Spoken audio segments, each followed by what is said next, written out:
lots of people tell about that BJP is doing this wrong in the election and that wrong in the election.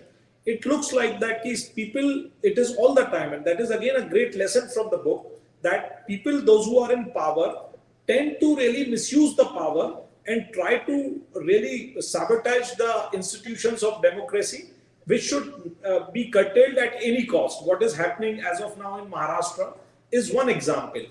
There is one beautiful thing that you said at in the middle of the book, and that is that there are unintended consequences of certain things that we politicians do in politics.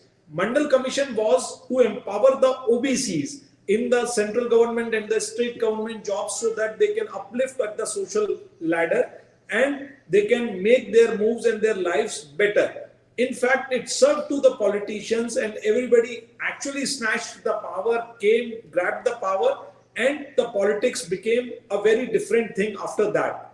So, in the end, if I ask you that if you have to describe VP Singh, how you will describe him as a politician, because that great Nara, Raja nahi fakir hai, Desh ki takdeer hai, was very much synonymous with the Nara of 2014, is bar Modi Sarkar.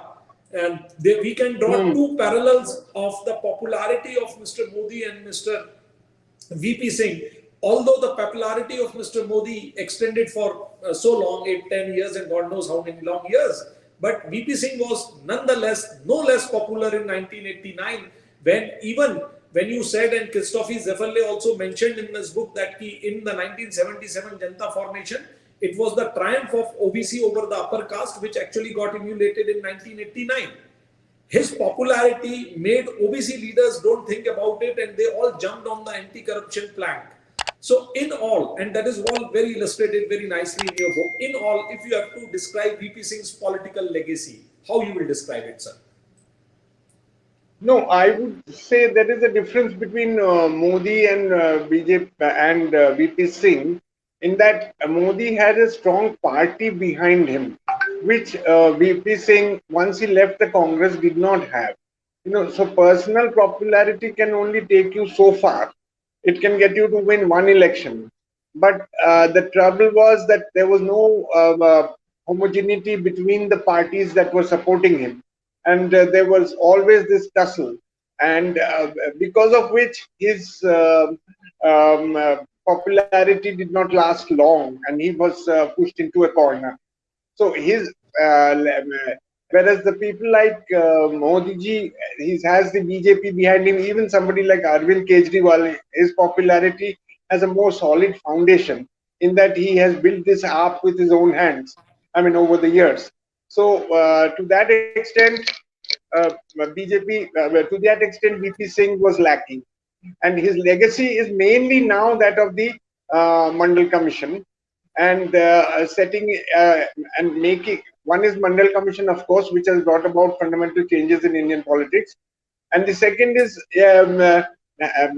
initiating this coalition era, which is now ended. But I still think that given how diverse India is, one-party rule of the kind that we have had from 2014 will not last forever.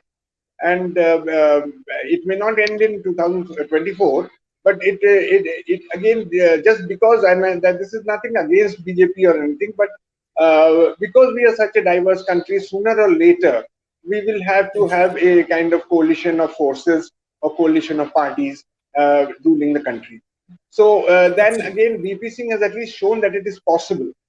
Before him, that it was always one party. Janata Party was also a one party, though all the opposition parties have merged together. So I think these are the two main legacies of his.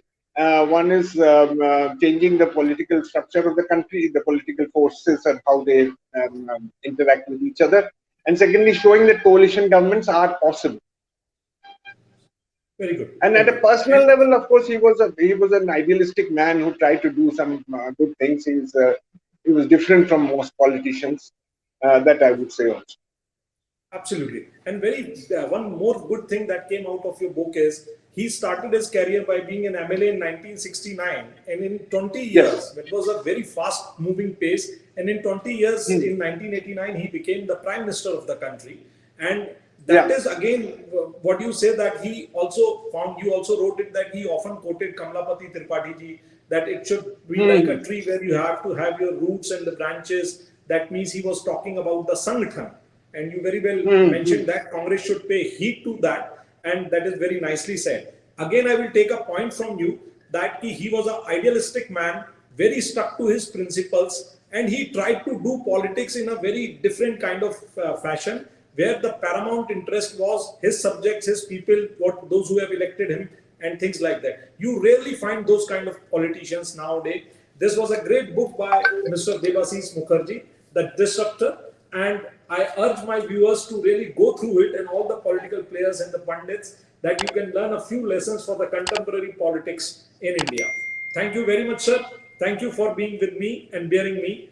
And again, we will come to the next show where we will talk more about VP Singh with other players who know them, who know him, and we will try to extend his legacy so that it reaches to the masses. And also we will come next to the another section of the politics and the books. Thank you for being with me. Thank you once again.